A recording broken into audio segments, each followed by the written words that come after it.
No, don't let him die here, Sarah screamed, her hands trembling but never stopping as she pressed on the officer's chest, his breath slipping away.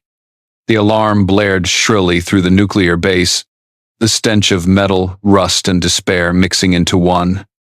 In the chaos, her white blouse tore open, revealing a spine marked with tattooed coordinates of Nevada. No one could speak a word.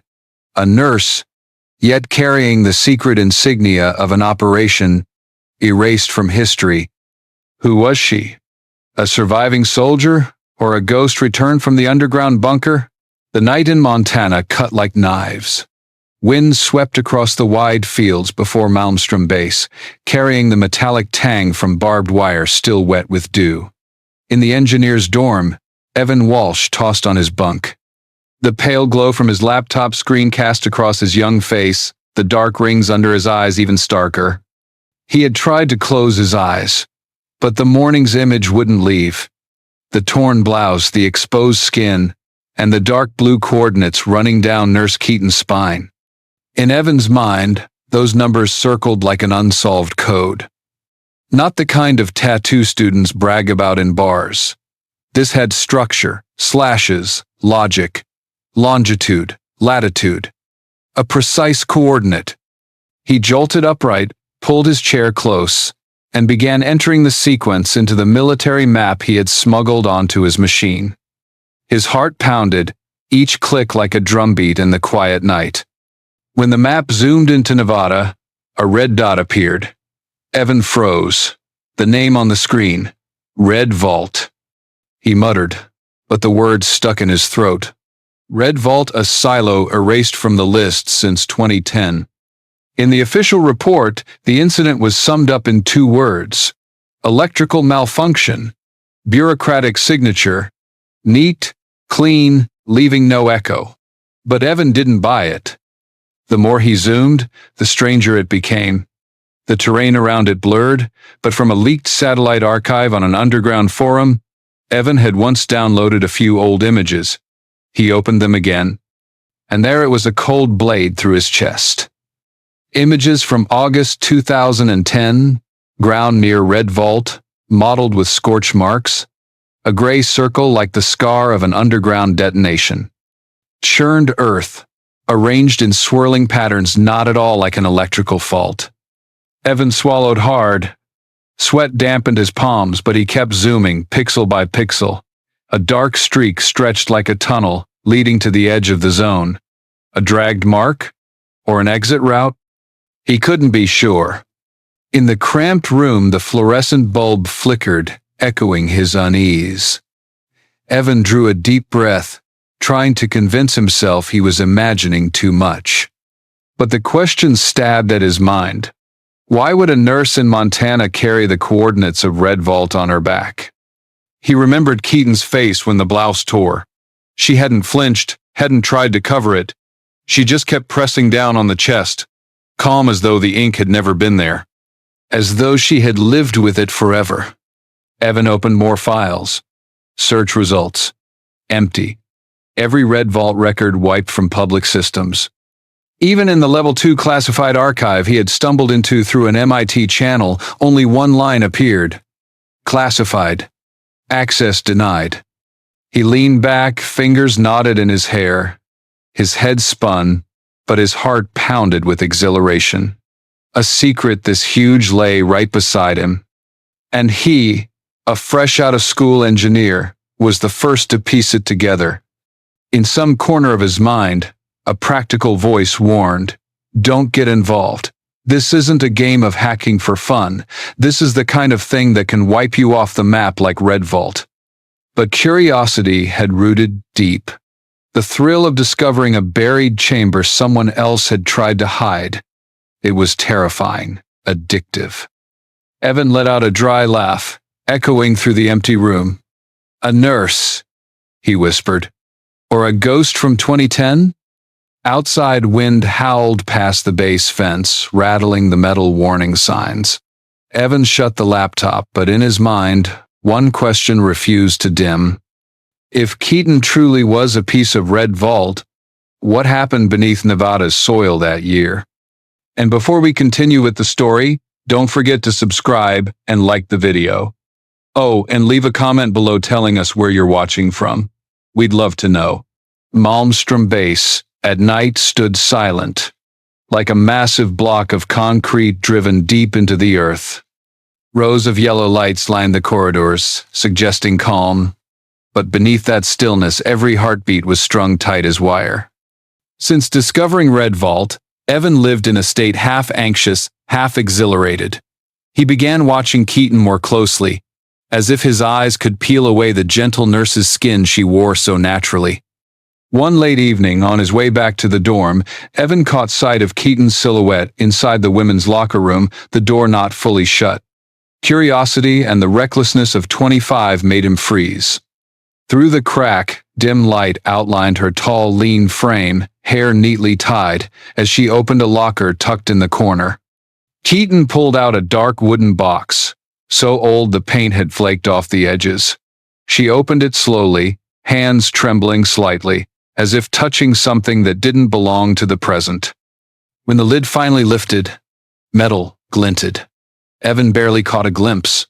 A dog tag, etched with only 4 digits, 7,213.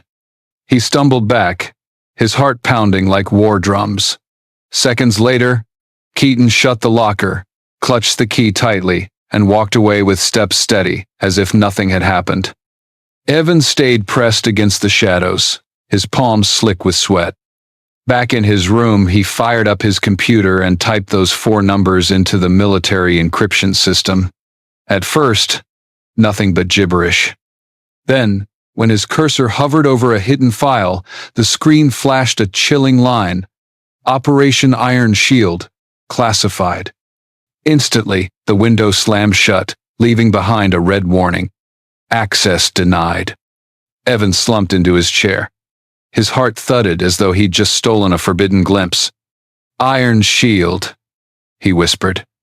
The name carried weight, evoking an image of a massive defense operation, yet it had never appeared in any official report. He tried searching again. Open archives, old military forums, all empty, as if the name had never existed. In a 2011 report, one rigid line, no activity recorded, under code 7213. A perfect blank. The obsession grew inside Evan. He replayed that flash of light in the locker room, the glint of aged metal, still carefully preserved. Why would a nurse possess a secret numbered dog tag? Why would that number unlock the door to an operation erased from history? That night, Evan didn't sleep.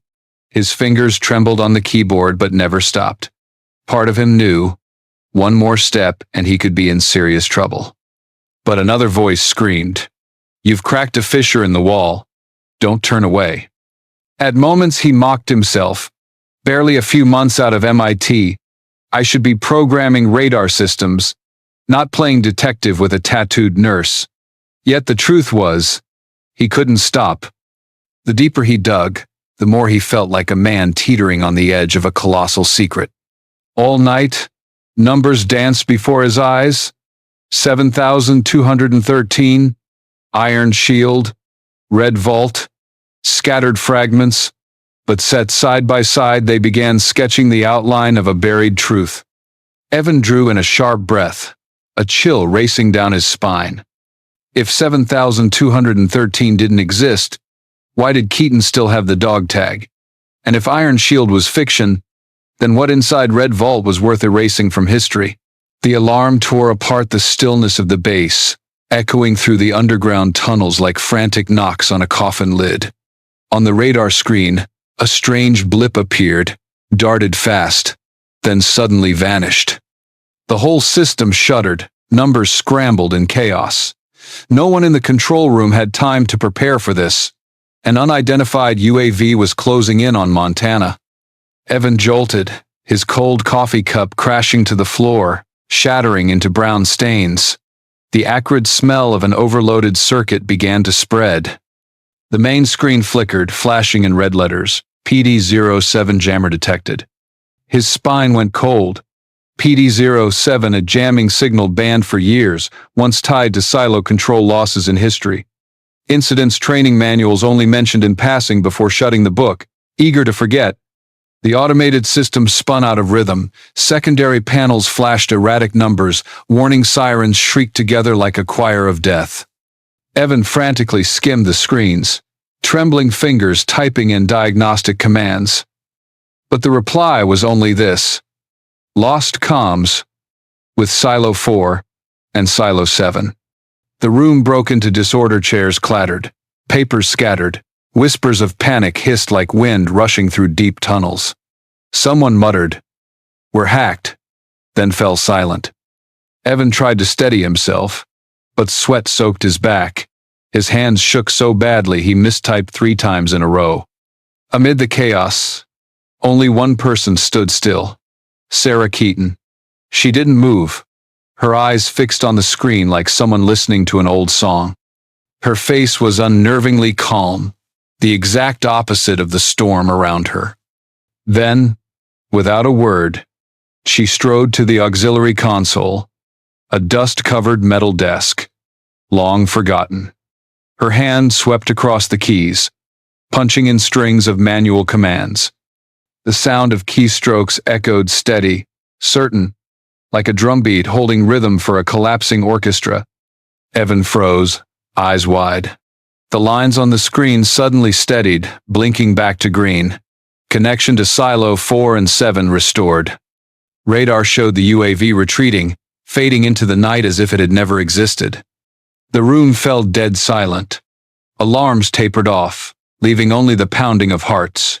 Evan blinked, struggling to believe what he'd just witnessed. One of the most advanced automated systems in the world had been disabled in minutes, yet saved by a nurse with manual commands almost extinct from the training books. For a fleeting moment, a thought struck him. She wasn't just a nurse. She had been there back when PD-07 still existed. Keaton straightened, pulling her hand from the console, brushing dust from the desk's edge. Her face remained composed, no trace of fear, as if it were just another routine shift. But the slight tremor in her fingers betrayed the truth. An old memory had just awakened. Evan's mind flooded with questions, but he swallowed them back and only looked at her. Her eyes gave no answer, only a silent reminder. Some truths aren't for public rooms, and not everyone survives hearing them. Outside, Montana's wind roared across the dark fields, whipping the barbed fences until they screeched. One UAV had retreated, but a darker question lingered. Why did the attacker use PD-07, the very signal once tied to Red Vault and Iron Shield? And how did Keaton know by heart the manual commands every new engineer had long forgotten? Alright then, my dear viewers, if you're still watching and finding this story gripping, drop a comment with the number 1, or simply write, "I'm still here," to keep listening. That night, the base was unnervingly still. After the UAV breach, no one in the control room dared speak the name PD-07, as if uttering it would summon the monster back. But Evan couldn't stay silent. He quietly shadowed Keaton, from the dimly lit corridor to the stairwell leading down into the cold storage levels. There, amid the scent of metal and the pale yellow glow, Keaton stopped. She laid her hand on the concrete wall, tracing old cracks with her fingers, as if searching for memories etched beneath the stone. Evan held his breath. Then, for the first time, she turned her dark eyes calm, still as water. In that instant, Evan understood. There was no turning back. The truth spilled out without words. Fragments of memory surged in her mind, vivid enough that Evan felt pulled into them. In 2010, Keaton wasn't just a nurse. She was part of Ghost Unit, a covert SEAL detachment designated 7213. Their mission: guard Red Vault, the nuclear silo buried deep in Nevada. The name Iron Shield wasn't random. It was the last defense, if the nation's systems ever fell under threat. On the night of the incident, it began with the same piercing alarm shriek, the same as Montana's recent UAV breach. PD-07, the banned signal, crippled the entire defense system within seconds. Lights died. Screens went black, leaving only the pounding of human hearts in the dark. In the narrow tunnels, Ghost Unit 7213 held their ground. The drone engines echoed through the concrete ceiling, buzzing like a colossal metallic swarm. Then came the explosions. The earth shook. Dust clouds rolled in thick as desert storms. Keaton remembered Commander Reyes's face, bloodied, caked in grit, yet burning bright to the very end. When the order to withdraw was given, they knew they'd been abandoned. No reinforcements, no exit. Only time. In those last moments, Reyes pulled out a vial of map ink, his trembling hand sketching coordinates down her spine, each stroke seared like a blade. He whispered, "If anyone survives, carry this out. Don't let them erase us." Her teammates fell one by one. Shouts, gunfire, then silence.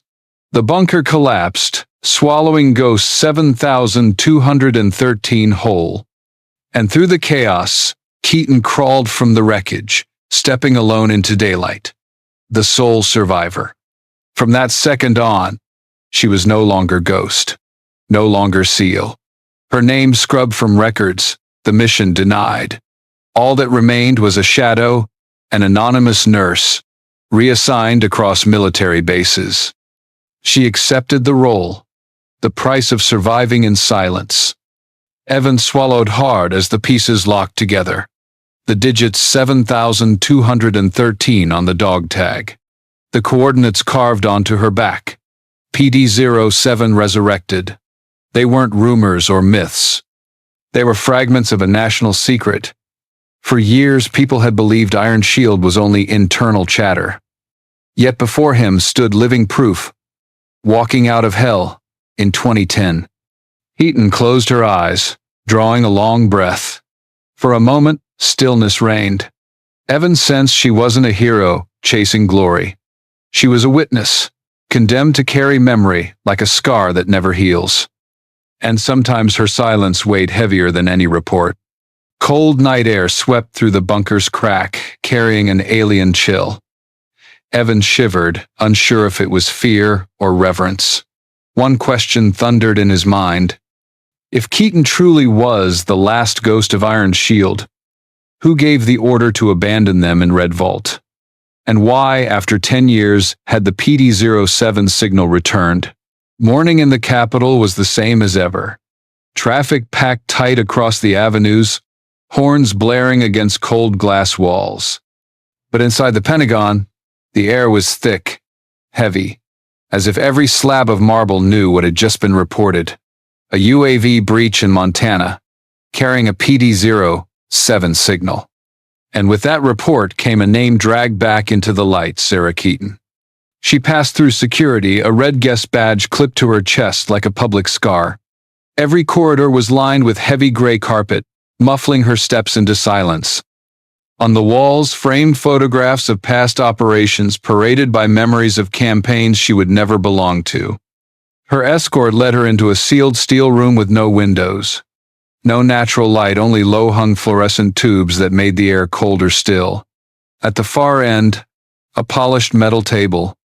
Behind it sat Charles Monroe, nuclear security advisor, the man who once signed off on burying Iron Shield. He didn't rise. His first look was icy, bordering on contempt. The gaze of a man used to controlling entire systems, seeing the person across from him as nothing more than a lingering nuisance. His voice cut through, dry and sharp as a blade. 7213 doesn't exist. Red Vault never happened. And you should keep silent, as you have for the last 15 years. The air in the room thickened until you could hear the clock hands scrape each second. Keaton said nothing. She simply reached into her coat pocket, pulled out a scratched silver dog tag, and laid it gently on the table. The numbers 7213 glinted cold beneath the lights. For a brief moment, Monroe faltered, a twitch across his face, like a sudden crack in steel thought unbreakable. He gripped his dossier tighter, trying to cover, but too late. Keaton remained silent, the way a witness doesn't need words. Because sometimes, a single piece of evidence weighs more than 1,000 blacked-out reports. Just as the tension reached its breaking point, the heavy door swung open. The sound of boots struck steady against the floor, each step certain. A woman in uniform entered, her investigator badge gleaming on her chest. Nicole Hayes, Special Military Investigator. Her voice was firm, not raised, but it reverberated like an indictment through the room. The Phoenix Dawn file has been reopened, and Sarah Keaton is the last living witness. The room fell dead silent. Evan wasn't there, but if he had been, he would have seen a play unfold.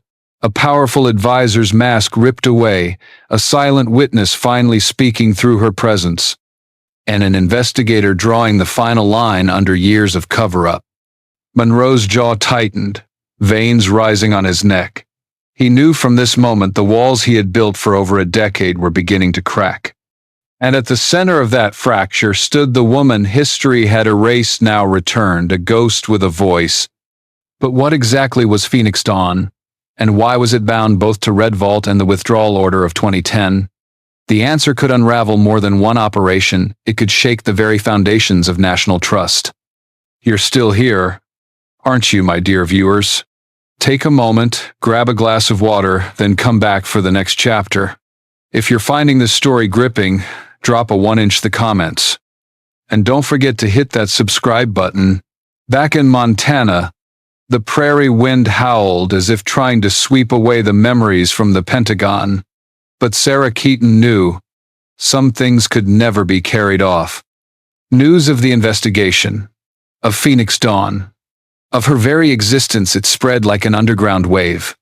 For the first time in 15 years, she no longer hid behind a white blouse. The training hall, once reserved for emergency drills, was opened again. Dusty control consoles were polished to a shine, metal keys worn thin as though they, too, longed for a human touch.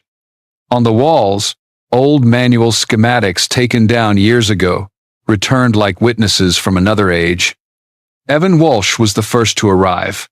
The young engineer, used only to touch screens and automated algorithms, now trembled before a mechanical keyboard. Behind him gathered a group of young officers and engineers, faces lit with eagerness and doubt. A few chuckled softly, as if stepping into a history lesson rather than a live drill. Then Keaton walked in. No uniform, no insignia, just a dark shirt and calm, steady eyes. The room changed instantly. Smiles faded. There was something in her presence, the certainty, the silence heavier than any metal. She didn't lecture with theory. She simply laid her hand on the auxiliary console and typed a sequence of manual commands no one seemed to remember. Each keystroke clicked sharp, echoing like a drum roll. Indicator lights blinked. The system spun up. No one blinked. Evan held his breath, heart racing as if he himself were on the front line. Then Keaton stepped back, letting the group try. Fingers fumbled. Alarms blared at wrong inputs. A young officer laughed nervously, and for a fleeting moment she allowed herself a faint smile. That small sliver of humor, the rare smile of a ghost, softened the whole room. Day after day they trained. Keaton taught them how to enter commands manually, how to track signals under PD-07 interference, how to use headphones to distinguish overlapping frequencies, the very skill that once saved her life 15 years ago.